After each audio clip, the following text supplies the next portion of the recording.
l'aspect martial, tu as des choses à nous dire sur le Tai Chi Chuan? Est-ce qu'il y a un bénéfice à pratiquer un... Alors, est-ce qu'on dit art martial déjà? Je ne sais pas. Est-ce qu'on a un bénéfice particulier par rapport à la dimension martiale du Tai Chi Chuan? Le Tai Chi Chuan, effectivement, est un art martial. Alors, quand on regarde des pratiquants de Tai Chi où le travail est lent et doux, il est assez difficile de s'imaginer l'efficacité dans la réalité du combat. Alors ça demande beaucoup d'entraînement parce que de pratique. Tout le monde n'est pas intéressé par l'aspect martial du Tai Chi. Je dirais, avec l'expérience, les quelques années d'expérience que j'ai dans la pratique du Tai Chi, dans l'enseignement, c'est que je dirais qu'il y a 80 ou 90% des gens qui viennent au Tai Chi qui sont en fait plus intéressés par l'aspect santé que l'aspect martial.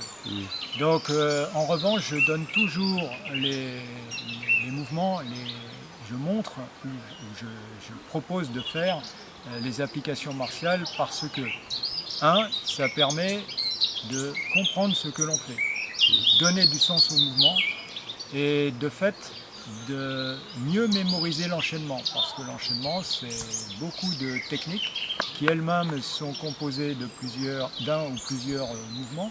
C'est très complexe à mémoriser et du coup lorsqu'on donne du sens, lorsqu'on a des images concrètes, eh bien ça aide à mémoriser.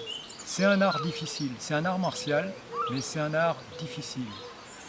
Pour être efficace en Tai Chi, moi qui ai été un pratiquant en judo pendant de nombreuses années, qui pratique un peu le karaté, et puis d'autres arts martiaux,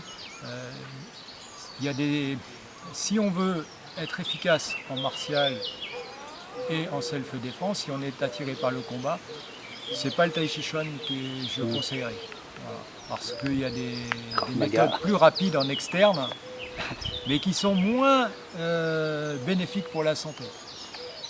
Surtout la santé de l'autre. Voilà, et il y a des... mais dans le Tai Chi, c'est à la base, c'est fait pour tuer. Parce que le but, c'est de se défendre, défendre sa vie. Donc quand sa vie est en jeu... Ça peut monter. Souvent ce que disent les maîtres, c'est je m'exerce à la pratique du tigre et du dragon en temps de paix pour ma santé. Et les mêmes mouvements vont servir pour pouvoir défendre son foyer, sa vie, sa famille en temps de guerre. Donc vous voyez, c'est comme une pièce avec deux faces. Voilà. Mais avant tout, comme disait un autre maître, pour être utile, il faut être très fort. Donc il faut cultiver la force à travers la santé.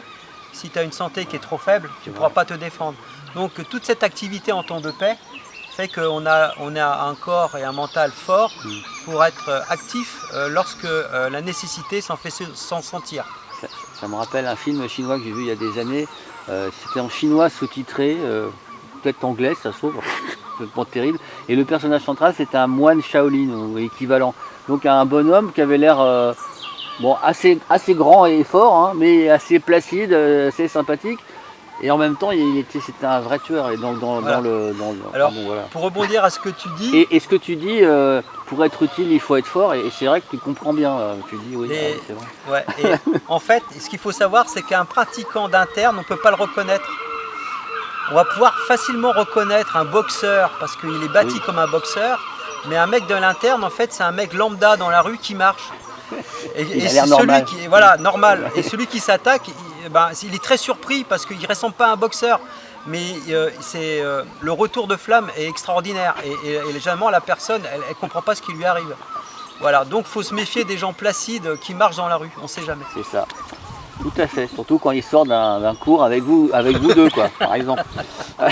Il faut se méfier quand même. Et d'autant plus si c'est un stage intensif. En plus, parce que là, ça a été quelque chose.